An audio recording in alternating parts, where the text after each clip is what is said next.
Info Intox avec vous, Maya Anaïs Yatagan, bonsoir. Bonsoir. Depuis 10 jours, une épidémie de méningite dans le sud-est du Royaume-Uni inquiète les Britanniques. Il y a au moins 20 cas confirmés et 2 décès liés à cette grave infection bactérienne.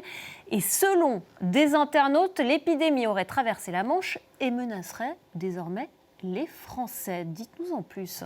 Alors vous le découvrez derrière moi sur ce message, par exemple, publié sur la plateforme X, qui accuse les autorités françaises d'un silence radio qui serait assourdissant. Et donc ce message, il est appuyé par une publication, par une vidéo que vous voyez ici, avec une dame qui poste sur TikTok le 19 mars dernier un témoignage très personnel où elle raconte que son fils de 4 ans, un matin, s'est réveillé avec les symptômes qu'elle a identifiés comme ceux de la gastro-entérite. Elle lui a donné un médicament, sauf que l'état, dit-elle, s'est empiré jusqu'à conduire au décès de l'enfant de 4 ans, dit-elle, le 19 février dernier. Pendant un mois, elle dit ne pas avoir su exactement quelles étaient les causes du décès.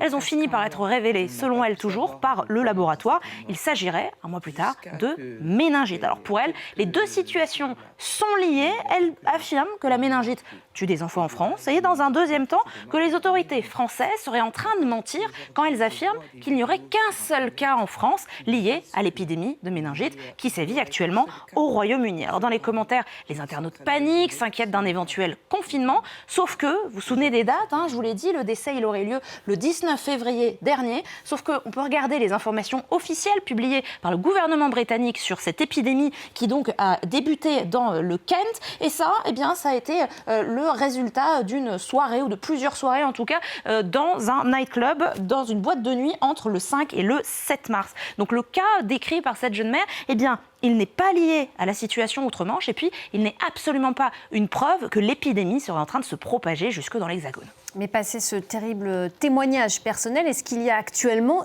une épidémie en France ? Comme nos confrères de TF1 ont pu l'obtenir, la réponse ici du responsable du Centre national de référence des méningocoques à l'Institut Pasteur vous résume en un mot, non. Il faudrait, pour avoir une épidémie en France, une large augmentation de cas de méningite de souche B. Or, ici, ce n'est pas le cas. Alors, il y a eu effectivement une note publiée le 19 mars dernier sur le site de Santé publique, un point de situation qui parle d'un cas d'infection lié à l'Angleterre chez une personne qui était de retour d'Angleterre et actuellement son état dit Santé publique est stable. Un autre cas est en cours d'analyse, une femme qui est décédée à Cherbourg, mais a priori pour l'instant les indices tendent à prouver qu'il n'y a pas de lien spécifique avec la situation en Angleterre. Il y a donc un cas pour l'instant, mais ça ne veut pas dire qu'il n'y a pas d'autres personnes qui décèdent de méningite en France. Alors attention, je vais vous montrer une publication avec une photo de ce que ça peut provoquer la méningite. Donc si vous êtes un peu sensible, je vous invite à fermer les yeux. Et entre novembre et février 2025, cette publication, cette alerte sanitaire de l'ARS, publiée donc en février 2025, notait une hausse alarmante des cas en France et dans la région. Mais encore une fois, c'était entre novembre 2024 et février 2025.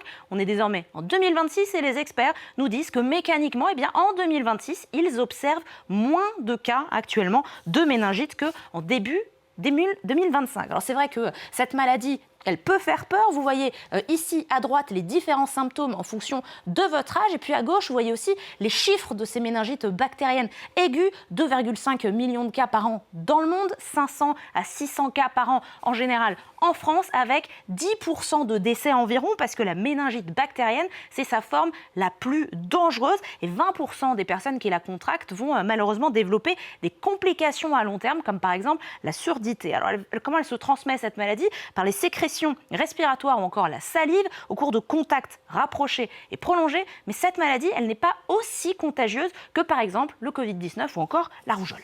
Et outre-Manche, certaines techniques utilisées justement en période de Covid refont leur apparition. Certains pensent l'épidémie orchestrée par le gouvernement britannique.